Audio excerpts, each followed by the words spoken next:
സന്നിധാനത്തും മേലെ തിരുമുറ്റത്തും സോപാനത്തിന് സമീപവും mobile phone ഉപയോഗം കർശനമായി നിരോധിച്ചതായി Travancore Devaswom board president PS Prasanth പറഞ്ഞു. ദർശനത്തിനെത്തുന്ന തീർത്ഥാടകരിൽ ചിലർ മൊബൈൽ ഫോൺ ഉപയോഗിച്ച് ശ്രീകോവിലിന്റെ ഉൾവശം അടക്കം ചിത്രീകരിക്കുവാൻ ശ്രമിക്കുന്നതായി ശ്രദ്ധയിൽപ്പെട്ടിട്ടുണ്ട്. സന്നിധാനത്ത് ഫോട്ടോ എടുക്കുന്നതിനും റീൽസ് ചിത്രീകരിക്കുന്നതിനും നിരോധനം ഏർപ്പെടുത്തിയിട്ടുണ്ട്. തീർത്ഥാടകർക്കും ദേവസ്വം ബോർഡ് ജീവനക്കാർക്കും പോലീസ് ഉദ്യോഗസ്ഥർക്കും എല്ലാം തന്നെ ഇത് ബാധകമാണെന്നും പ്രസിഡന്റ് പറഞ്ഞു. ഇത്തരം സംഭവങ്ങൾ ശ്രദ്ധയിൽപ്പെട്ടാൽ മൊബൈൽ ഫോൺ പിടിച്ചെടുക്കുന്നത് അടക്കമുള്ള നിയമ നടപടികൾ സ്വീകരിക്കുമെന്നും പ്രസിഡന്റ് കൂട്ടിച്ചേർത്തു. തീർച്ചയായിട്ടും മൊബൈലിന്റെ ഉപയോഗം എന്ന് പറയുന്നത് ആചാരവിരുദ്ധമാണ്.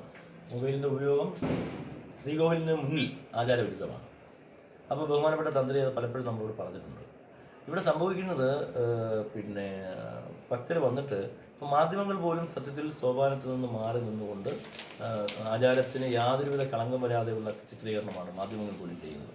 പക്ഷെ ഇവരിങ്ങനെ വന്നിട്ട് ഈ വലിയ ഡെൻസിറ്റിയുള്ള ക്യാമറയൊക്കെയാണല്ലോ ഉള്ളത്. ഇവർ പോക്കറ്റിലിട്ടിട്ട് ശ്രീകോവിലിനെ നേരെ നോക്കി ഇതെടുക്കുകയാണ്.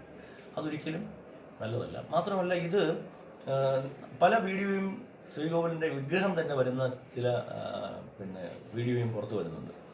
അതൊന്നും ശരിയായ കാര്യങ്ങളല്ല. കാരണം ഭഗവാനുമായി ബന്ധപ്പെട്ടൊരു ഓൺലൈനിലൊരു വലിയ റീച്ച് വരികയാണ്. അതിനായി ചില ആളുകൾ സാമ്പത്തികമായി പോലും ചൂഷണം ചെയ്യുന്നുണ്ടോ എന്ന് ഞങ്ങൾക്ക് സംശയമുണ്ട്. അത് ശരിയല്ല. അതൊരു ആചാരവിരുദ്ധമാണ് എന്ന് പലപ്പോഴും തന്ത്രി നമ്മളോട് പറഞ്ഞിട്ടുണ്ട്. അപ്പോൾ അതിന് എങ്ങനെയൊക്കെയാണോ നിയന്ത്രണം നടത്തേണ്ടത് നിരോധിക്കേണ്ടത് അത് കൃത്യമായി ഞങ്ങൾ ചെയ്യും. അതുകൊണ്ട് തന്നെ ഇവിടെ കൃത്യമായ അനൗൺസ്മെൻറ്റ് ചെയ്യുന്നുണ്ട്. ശ്രീകോവിലിന് മുന്നിൽ അല്ലെങ്കിൽ 18-ാം പടിക്ക് മുകളിൽ മൊബൈൽ ഉപയോഗിച്ചാൽ അത് പിടിച്ചെടുക്കും എന്നുള്ള മട്ടിൽ തന്നെ ഞങ്ങൾ ചെയ്യുന്നുണ്ട്. അത് ചെയ്യുന്നുണ്ട്.